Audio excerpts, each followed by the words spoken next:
Hello everyone and welcome to our tutorial on working with deer activity data. Today we're going to be focusing on ways to sort our wildlife activity to discover patterns of behavior and determining the kinds of weather-related information that impact deer behavior. Different deer in different regions respond differently to weather. Some prefer high wind conditions while others prefer heat. And hopefully today you'll be able to find out how your deer respond to your weather conditions. Now if you're wondering where we got all this data from, well, in the previous video, we showed how to upload some images to Trailcam data. And then on the report page, we get a whole series of data points as well as this button on top called Download Report. By hitting that, Trailcam data will automatically download this neat little CSV file for you, which will look somewhat like this. Alright, so before we start playing around with the data, what we want to do is save this as an Excel workbook. Unfortunately, when creating graphs, CSVs do not save those. So let's go ahead and File, save this as an Excel workbook. And I'm going to name this Deer Report, and then select which camera it's coming from, which is camera 2. And then I'm going to go ahead and save that. Great, so we have this saved as an Excel workbook. So just make sure you save as we move along. You don't want to end up losing your information for any reason whatsoever. So as you'll note, there's this first row here. This really serves more for informational purposes, so I'm going to go ahead and delete this first row by right-clicking on one and then selecting Delete.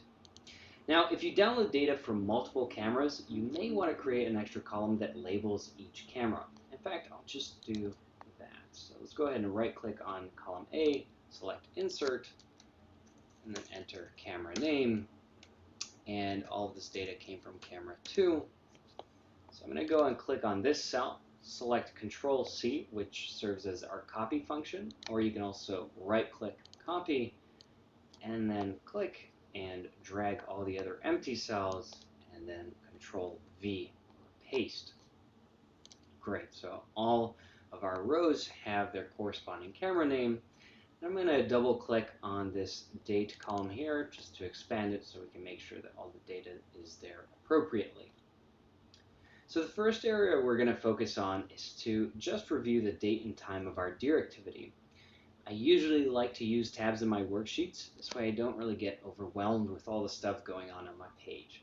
So I'm going to go ahead and name this new tab quite simply as date and time. As easy as that. And I'm going to name this first tab here with all of this data here as raw data. And the reason I do that is I want to know where all of my data points are coming from.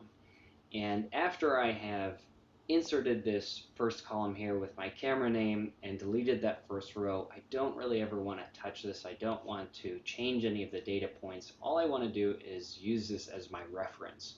So I'm going to be copying all the data points here and pasting them into separate tabs where I'll be able to play around with all this data.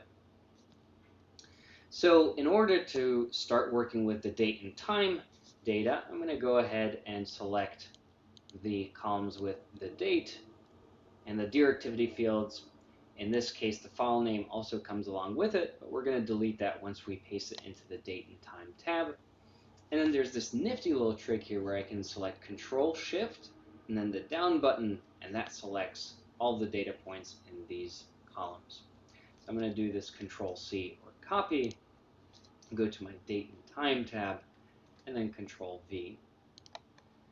I'm going to expand the date column just so I see all the fields in there. And as we had mentioned before, we're not going to be needing our file name column, so I'm going to go ahead and delete that by right-clicking on B and then selecting Delete. Alright, so there are a few ways you can view your data, but for today we're going to focus on just two. We're going to be sorting by date to review daily activity, and sort by time to review minute-by-minute activity. Now, in order to do that, we're going to have to separate this date column into two columns. One that's going to include our date, and the other that's going to include our time. So to get these two split up, we're going to have a bit of fun with Excel. And the first thing we're going to do is we're going to cut column B, which serves like copying, except it's going to remove it from column B. And let's go ahead and paste it to, it really doesn't matter where, let's just give enough space so that we can start playing around with that date column over there. So I'm going to paste dear activity over here. Alright, so the next thing we want to do is split up our data. So what I'm going to do here is I'm going to select all of the cells here, so Control Shift down, and this selects all of these date and time cells. And then I'm going to scroll up to this Excel ribbon over here and select Data. Now under Data there's a variety of different commands, but I'm going to click on this button called Text to Columns. Great, so I have this text box up here that gives me a whole bunch of text over here, but that really doesn't matter. All that's important is how I want to split the data, and for this I'm just going to do this fixed width over here and then select the next button. Great, so you'll see there are two lines here. These are the markers that show where your data will be split. There are really only two areas I want to split. This is my date and my time. So what I want to do is I want to remove the second line because I want to keep this AM and PM identifier over here. And I'm going to click and hold and then drag my mouse down, and that'll make that line over there disappear. So this is great. This is exactly what we want. We want our data to be split between our date and time columns, and I'm just going to go ahead and scroll down and make sure this is all correctly splitting. Now in the cases that you may be getting your images from those double-digit months like October, for example, you may want to move this to the right some bit. But as I'm aware with fixed width, this line will kind of attach itself to the outermost number, so I don't think that should be much of a concern over there. So now I'm going to go ahead and click Finish, and look at that. Let's go ahead and expand that, and look at that, all of our data has been split appropriately. We have our date and our time. I'm going to label this column as such. And then over here we have this funky little 00 time indicator. Don't worry about that. We're going to do this Control Shift down button operation, go to the home in our ribbon up here, and then there's this number category here, this number type, which is currently custom, and I'm going to call this short date. And that basically eliminates those 00 time fields over there. Now you may be wondering, well, what if I would have just done the date in the first place and then that gets rid of the time information? Unfortunately, that doesn't work that way. You have to do this text to columns operation. And then once you have all of that done, then you can do this date operation once you have those 00s after the date. Great, so now that we have these columns split up, what I now want to do is take my time column and paste it somewhere to the right so I can start placing some graphs here for my date activity. In fact, what I'm going to do is do Control X, which serves as cut, and then paste it right next to my dear activity over here. And then what I'm going to do is I'm going to duplicate this dear activity by doing Control C and pasting it over here to the date. So now we have duplicates, and so we can start sorting our data by date and time. So we now have one more operation to conduct, and that's on this date level data over here. As you'll notice, we have many dates that are the exact same day. This is because, of course, we had activity happen at different times in the day. But for a daily data level, we don't want this. So what we'll do is we'll conduct this fun little SUMIF function. Now, what this allows us to tell Excel is to sum the dear activity if it has a particular date. And in order to do that, I'm going to go ahead and duplicate this date column over here. So Control C, and then I'm going to paste it over here to column D. And then what I can do here is do this Control Shift down button. And I'm going to navigate up to the ribbon once again and go to Data. And near this Text to Columns button, we have this Remove Duplicates button, and I'm going to go ahead and click on that. And so this basically says, anything that's a duplicate will be removed, and we'll move everything else up by 1 row. So I'm going to click OK, and look at that. That's absolutely great. We now have all of our date files, and this time it's in descending order from the 25th down to the 20th. All right, so then I'm going to enter equals, and then start writing sum if. And look at that, we already have that sum if function over there, and then I can even click on that, double click, and it gives me 3 different points to enter: range, criteria, and sum range. The range refers to the aspects that we want to compare. In this case, we want to check for all the date values that match with the date value here on the left. So we're going to select this entire column over here. This is going to be our range. Control Shift and then the down button. And as you notice, all of these are separated by commas, so I'm going to put a comma right there. And now it's going to say criteria. So what is my criteria? I'm going to select the criteria by date. That's what I'm going to be comparing it to. And then select comma once again. And then it says, what's my sum range? Well, what I want to do is I want to sum all the deer activity within each specific day. So I'm going to do this Control Shift down. And then all I do is press Enter. And look at that. We have four deer activity on the 25th day here. And now what I can do is I can copy this function across all of these. And this allows me to basically sum together all the deer activities that happen on each of these days. And what I want to make sure is I want to double check to make sure that all the ranges were correctly done. So let me go ahead and go to this next row here and then click in the formula area. Now look at that. Everything's moved down by 1, so I want to shift all of this up again. And likely that's the same thing is going to happen over here as well. So let's move all of this up.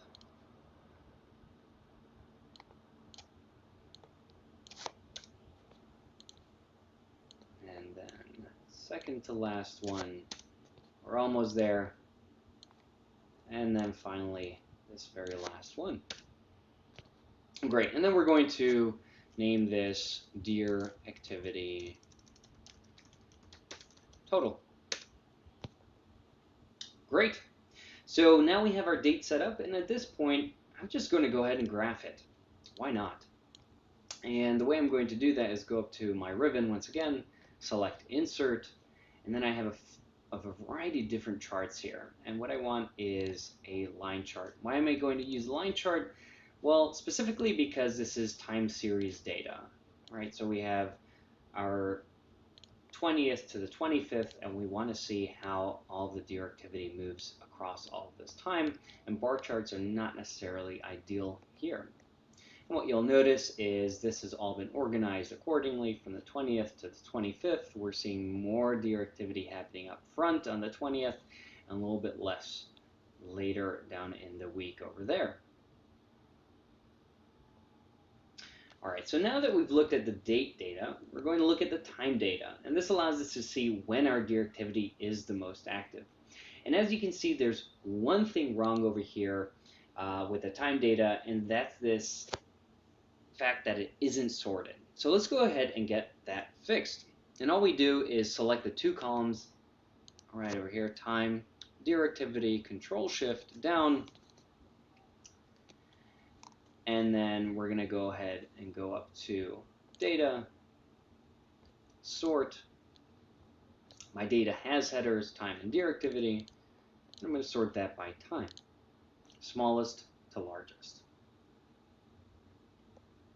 And the great thing with Excel is it's pretty smart. So it will sort this time by AM and PM, so you don't have to worry about any of that. All right, so now that we have the time and date sorted, we don't really have anything else to do other than to just graph it. So as we did before with our date data, we're going to go ahead and insert line graph, and we can see this kind of deer activity by different points in the day. So as you'll notice, we'll have all of these little camels happening. We have longer stretches between these periods here, between 5:40 and 7:12 a.m. and then as well as some happening towards the later part in the evening here. And there appears to be this little period of vacancy here between 8 a.m. and 8:14 p.m. And if you want to format this differently, you can also format your axes by right-clicking on this and then playing around with that, so you can really get a full 24-hour view and really get an idea for when all of those spaces are happening, when you're getting less deer activity as well. So let's go ahead and save this by clicking Control Save or Control S. Great, so that's been saved now. So now that we've graphed our date and time data, we can see where most of our activity is happening. But I have one concern. What is really happening with the deer? Is there something special about these particular days here up front in the week? Is there something affecting their behavior? So what we're going to do now is we'll take a look into our weather information, and in order to do that, we're going to go back to our raw data tab. So what I would recommend is to conduct an analysis of each individual weather data point, minimum, maximum temperature, visibility, wind speed, etc. But for this exercise, we're just going to look at temperature. So we're going to go ahead and first create our tab called temperature by clicking this plus sign down here. I'm going to shift this over to the right. And let's call this temperature. Select enter. And we'll go back to our raw data.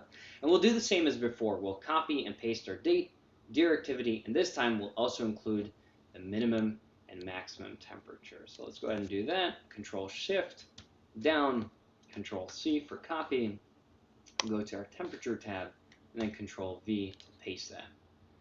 I'm going to expand my date field over here, and then I'm going to delete the file name because I don't really need that. So now that we have all this data, we're going to do the same thing as before and split the date and time as we did before. So let me go ahead and cut the deer activity minimum and maximum temperature and paste it somewhere over here to the right. Then I'm going to do this text to columns operation again. I'm going to do fixed width. I'm going to get rid of that second line, make sure that the first line is all correctly aligned, select finish, expand this, label this as time, and look at that, we're all good to go. Oh, before we go forward, let's go ahead and make sure that all of these zeros are taken out. So let's format this as a short date. Perfect. And then we're going to go ahead and cut and paste the time over here, and then copy and duplicate deer activity, minimum and maximum temperature.